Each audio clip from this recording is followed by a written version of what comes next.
All right.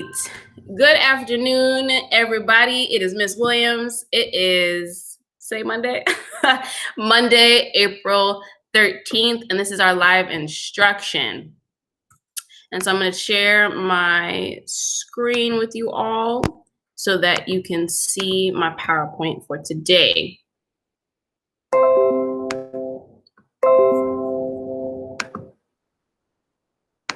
All right, here we go. So welcome back to Humanities 1.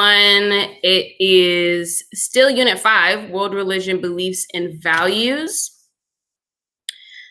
So take a minute to read these competencies, and you can pause the video at this time.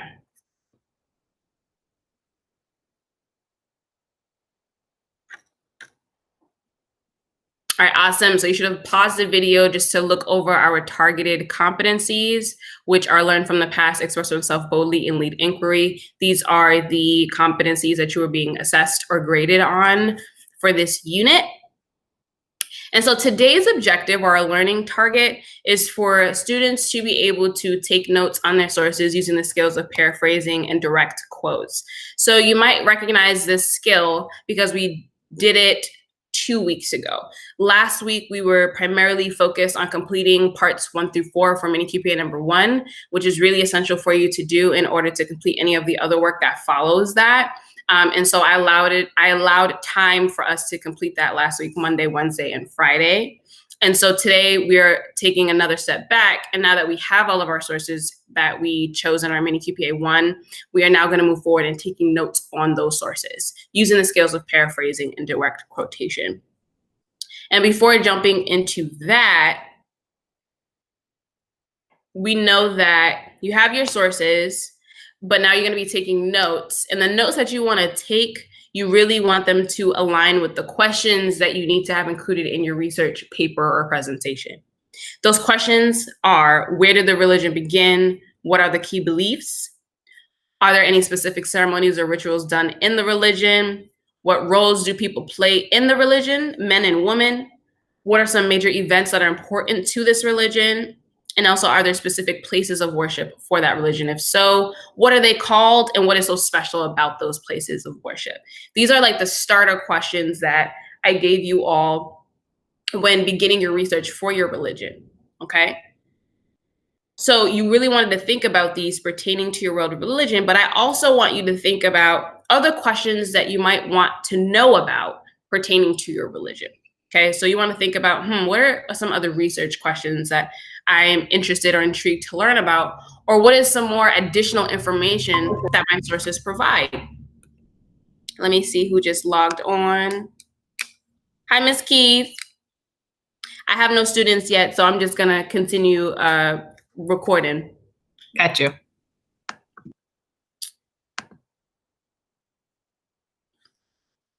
All right, so again, you want to think about what are some additional research questions that I'm interested about pertaining to my world religion, or what is some additional information that is listed in the sources that I have that might provide me more insight or lead me to a new research question.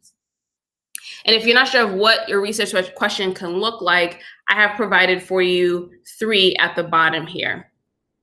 So some additional research questions or some examples that you can look at are, how has the religion evolved or changed throughout history, right? So it might have been different in 500 BC versus right now in 2020. Does the religion have a major figurehead or leader today? And what influence does that person have? And the third example of a research question could be, what are some myths or misconceptions about that religion, right? Because people might have preconceived notions or their own judgments or ways that they view certain religions, but they may not actually know about that religion. So you might want to address that research question as well. So you want to be thinking about these things. Of course, keep in mind our main starter questions, which are right here. In addition to that, what are some other research questions that you might be interested in? All right, so I am now still at the bottom of page 1 in your packet. And this is just a quick review, okay? Because primarily I want you to use this time to take notes. And we're reviewing paraphrasing. What is paraphrasing? It is a rewording of something written or spoken by someone else using different words, especially for clarity, right? So if you read something in a text and you're like, oh, let me read it multiple times, right? We want to read it several times in order to really understand what that text is saying. Then you want to take what it's saying, kind of rearrange it in the way that you would explain it to somebody else. And that is called paraphrasing. So some tips and tricks would be, like I already said, read the passage several times in order to really understand what it's talking about. That includes pulling out main concepts. 2, translate the passage into your own words. That way you're kind of restating it while still showing that you understand the main meaning of whatever that text is. Number 3 says you compare your paraphrase text with the original, right? You want to make sure that you're still addressing whatever the main concepts is, the main concepts are, and what that text is talking about.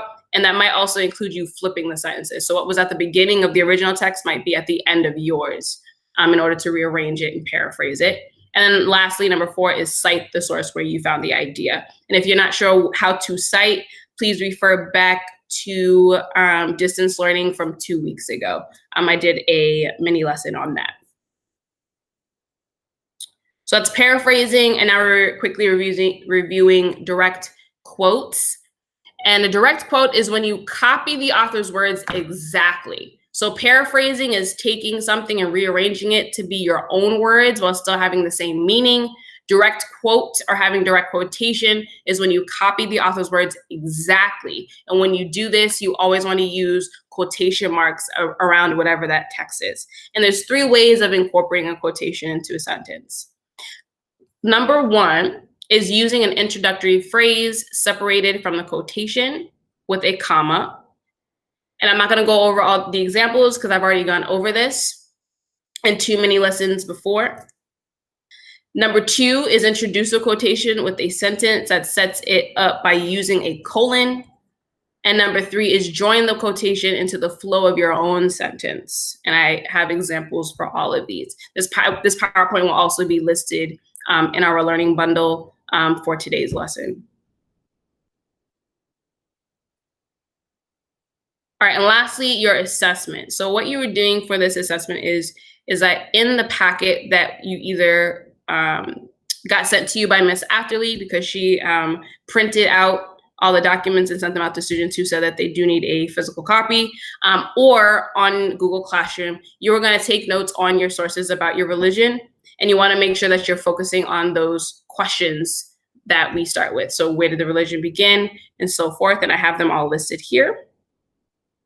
And you also want to be sure to refer back to paraphrasing tips and tricks that I just did on previous slides, and the 3 ways to use direct quotation. The only other thing that I want to make sure that I reiterate is that when you are taking down notes on the information that you're reading about, you want to make sure that it is relevant information. Relevant means that the information is related and connected to your topic, your world religion.